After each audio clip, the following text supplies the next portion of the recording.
6.223 if A B parallel to C D, A B ये line है और C D ये लाइन है, दोनों पैरेलल हैं, और C D parallel to E F, तीनों लाइन आपस में पैरेलल हैं, ए बी सी डी और ई एफ हमें दे रखे हैं। Y ratio Z equal to 3 ratio, तो वाई ये है और जेड ये है, इनका रेशियो हमें दे रखा है 3:7। तो यहाँ पर जो प्रॉपर्टीज हैं पैरेलल लाइन की, यहाँ पर ये वाला एंगल और ये एंगल जेड, क्योंकि ए बी पैरेलल टू ये तो दे ही रखा हमें, और हमें A B parallel to E F ये है, क्योंकि हमें ये सब दे रखा है, A B parallel to C D और C D parallel to E F.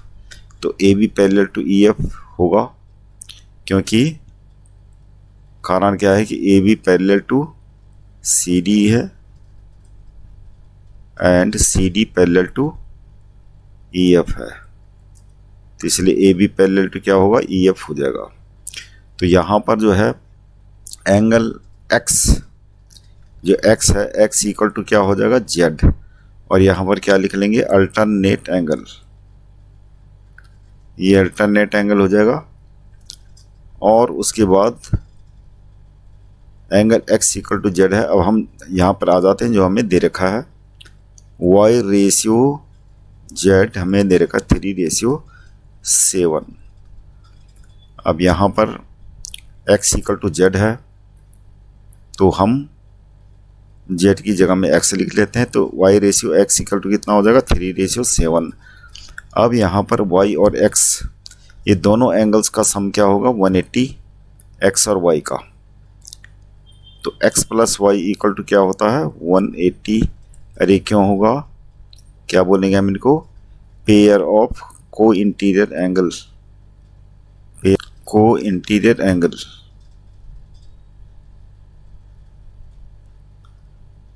तो दो पैरेलल लाइन होती हैं, इन एंगल को क्या बोल देते हैं, को interior angle.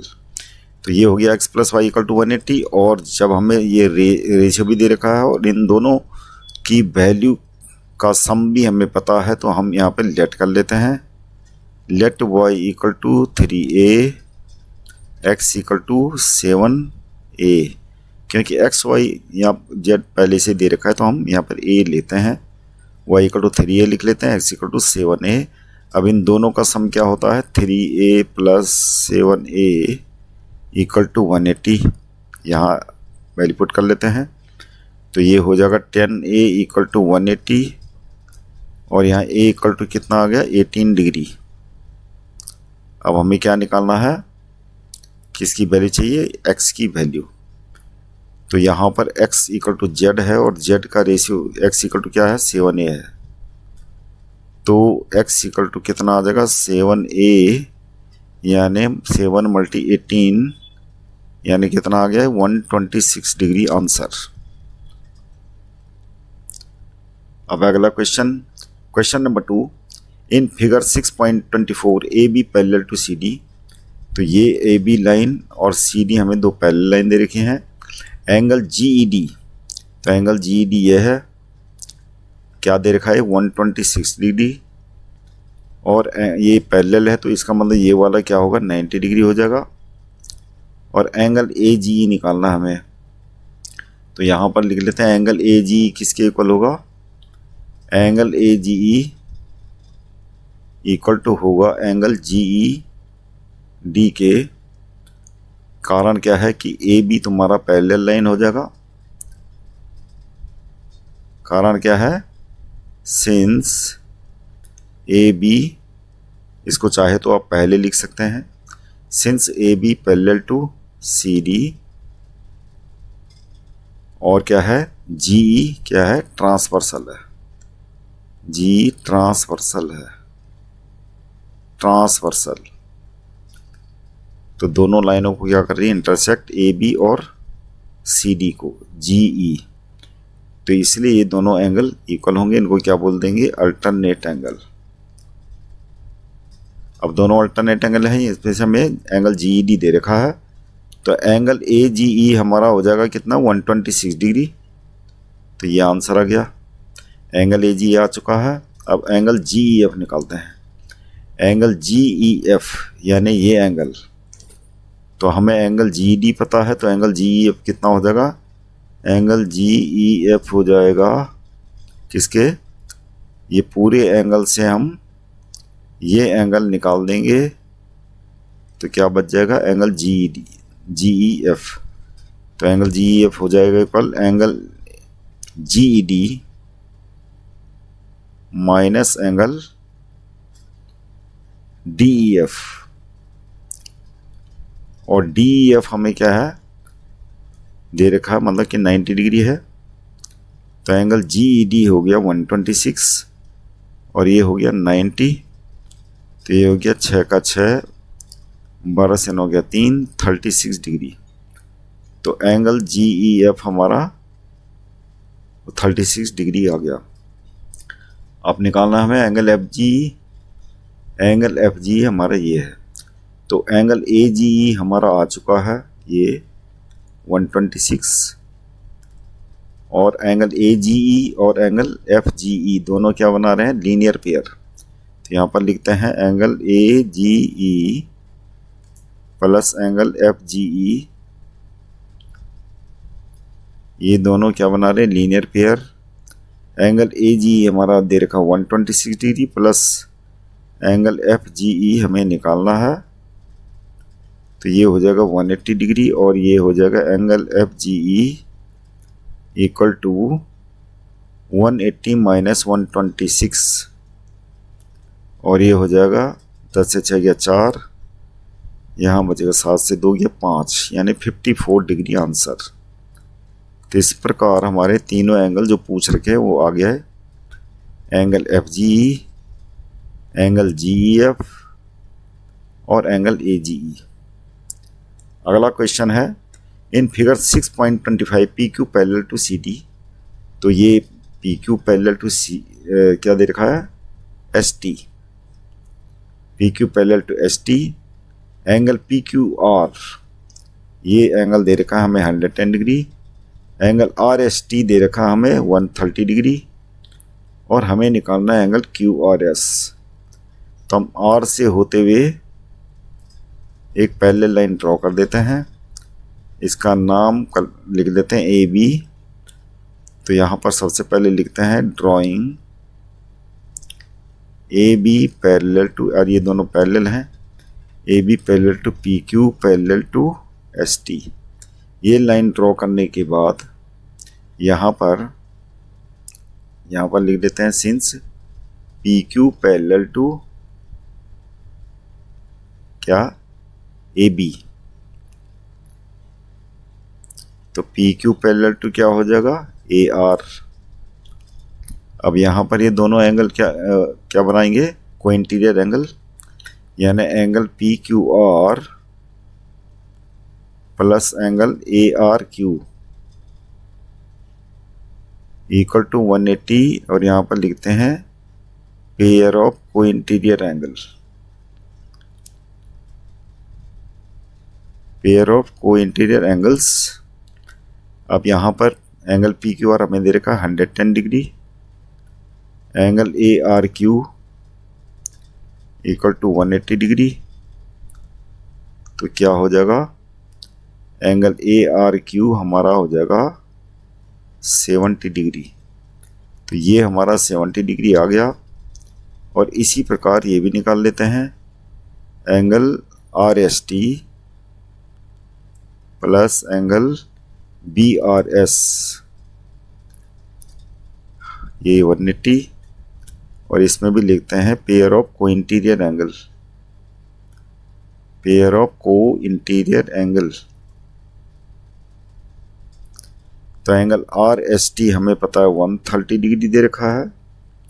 Angle B R S यहाँ से निकाल लेंगे। तो एंगल बी आर एस कितना हो गया? कितना हो जाएगा? 180 माइनस 130 यानी 50 डिग्री। ये आ गया हमारा 50 डिग्री। और अब यहाँ पर लिख लेते हैं angle A R Q plus angle QRS। और कौन सा एंगल है? Angle BRS। ये क्या बना रहे हैं? Pair of linear angle. ये pair of linear angles, pair of linear angle होगा। तो इन दोनों को सम करके, मतलब इसको और इसको सम करके 180 लिख लेते हैं। Angle ARQ plus angle QRS plus angle BRS equal to हो जाएगा 180 डिग्री। और इन दोनों का सम हमें पता है, मतलब एंगल ARQ और एंगल BRS, ये तो हो गया 70 plus 50 plus angle QRS equal to 180। और एंगल QRS कितना हो जाएगा? 180 माइनस 120। तो 180 माइनस 120 कितना हो जाएगा? 60 डिग्री आंसर। तो एंगल QRS हमारा 60 डिग्री आ गया। अब है अगला question, question number 4। AB parallel to दे रखा हमें CD के, ये दोनों लाइन पैरेलल हैं। और यहाँ पर एंगल APQ ये दे रखा 50 डिग्री और एंगल PRD दे रखा है 127। तो यहाँ पर सॉल्यूशन होगा angle APR equal to angle DRP या PRD। ये दोनों क्या होंगे? अल्टरनेट एंगल होंगे। कारण क्या है इसका? हम लिखें कारण, since AB parallel to CD और PR ये ट्रांसवर्सल हो जाएगा, ट्रांसवर्सल, इसलिए ये दोनों एंगल इक्वल होंगे और ये क्या होंगे? Alternate angle. अब यहाँ पर एंगल APR कितना है? हो जाएगा 50 प्लस Y, एंगल PRD 127। तो Y इक्वल टू हो जाएगा 127 माइनस 50, यानी कितना हो जाएगा? 7 का 7, 12 से 5 गया 7, 77 डिग्री। तो Y equal to 70 degree, 77 degree आ गया। अब हमें क्या निकालना है? X इक्वल टू, तो Y की वैल्यू तो आई गया 77 डिग्री और X किसके इक्वल होगा? 50 डिग्री। यानी angle APQ equal to angle PQR। यहाँ पर ये दोनों क्या बनाएंगे? Alternate angle. और इसीलिए X इक्वल टू हमारा क्या हो जाएगा? 50 डिग्री आ जाएगा। तो X इक्वल टू हमारा आ चुका है और Y इक्वल टू भी आ चुका है। अब है question number 5। In figure 6.27 PQ parallel to RS are 2 mirrors. तो यहाँ पर 2 मिरर्स दे रखे हैं, PQ और RS, जो आपस में पैरेलल है। An incident ray AB strikes, अभी इंसिडेंट रे है AB एक इंसिडेंट रे है, strikes the mirror PQ at B incident point है। और उसके बाद ये रिफ्लेक्ट है कि मूव करती है अलोंग द पाथ BC। और दूसरा मिरर होता है, उससे क्या होती है? रिफ्लेक्ट होती है CD की तरफ। Strike the mirror RS at C and again reflects back along CD, और ये रिफ्लेक्ट होकर इधर चली जाती है। अब हमें प्रूफ करना है कि AB पैरेलल टू CD, यानी ये वाली लाइन और ये वाली लाइन हमें पैरेलल प्रूफ करनी है।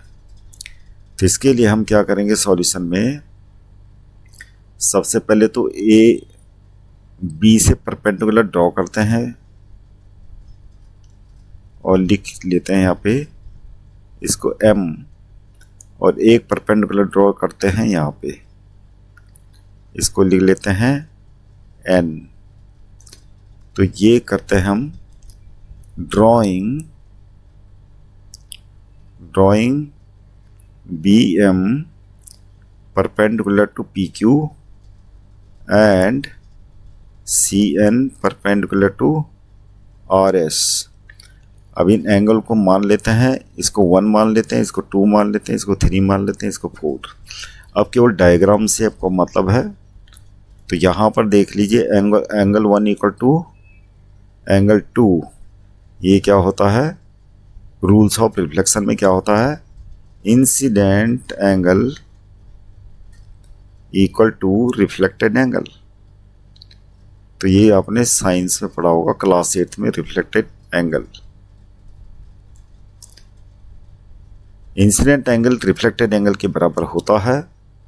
और उसी प्रकार ये तो हो गया इक्वेशन नंबर 1, लिख लेते हैं इसको। एंगल 3 इक्वल टू एंगल 4, इसको लिखते हैं। ये भी क्या है, वही होगा जो ऊपर लिखा है, incident angle equal to reflected angle.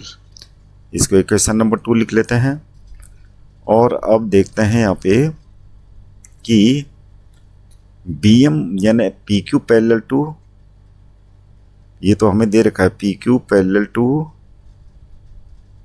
Since P Q parallel to R S, ये गिवन है।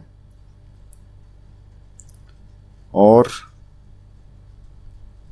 बी एम, तो बी एम पैरेलल टू क्या हो जाएगा, B M parallel to C N हो जाएगा, क्योंकि P Q parallel to R S है। और क्योंकि यहाँ पर इससे पहले एक लाइन और लिखनी चाहिए थी, क्योंकि B M parallel perpendicular to P Q है और C N perpendicular to R S है, इसलिए ये दोनों भी आपस में पैरेलल होंगी। तो B M parallel to C N हो जाएगा। अब जब B M parallel to C N हो जाएगा तो क्या होना चाहिए यहाँ पे, ये अल्टरनेट एंगल इक्वल हो जाएंगे। तो हम यहाँ पे लिखेंगे एंगल 2 इक्वल टू क्या होगा, एंगल 3। तो ये क्या हो जाएगा, अल्टरनेट एंगल। कारण क्या है, B M parallel to C N है और बी सी क्या है, ट्रांसवर्सल हो जाएगी। बी सी क्या हो जाएगी, ट्रांसवर्सल, लिख लेंगे इसको ट्रांसवर्सल। इसलिए एंगल 2 इक्वल टू एंगल 3 होगा। अल्टरनेट एंगल तभी लिख पाएंगे। अब क्या है, एंगल 1 इक्वल टू एंगल 2 है, एंगल 3 इक्वल टू एंगल 4 है, एंगल 2 इक्वल टू हमारा एंगल 3 आ गया। तो इसका मतलब क्या है, यहाँ तीनों इक्वेशन से ये प्रूफ हो गया कि angle 1 equal to angle 2, angle 2 3 and equal to angle 4। अब हमें प्रूफ क्या करना है, एंगल 1 प्लस एंगल 2, जब ये सारे ही चारों इक्वल होंगे तो angle 1 plus angle 2 equal to क्या होना चाहिए, एंगल 3 प्लस एंगल 4 हो जाएगा। यानी इस यहाँ से जो ये निकल रखा है, तो एंगल 1 प्लस एंगल 2 कितना हो जाएगा, angle A B C equal to angle B C D. अभी क्या है, अल्टरनेट एंगल बन रहा है। तो इसका मतलब ये तभी पॉसिबल है जब क्या होगा, A B parallel to C D, और ये हमारा प्रूफ हो गया, हैंस प्रूव्ड। तो बच्चों, अगली एक्सरसाइज देखने के लिए चैनल को सब्सक्राइब कीजिएगा, लाइक कीजिएगा और इसको शेयर कीजिएगा। Thank you very much for seeing this video.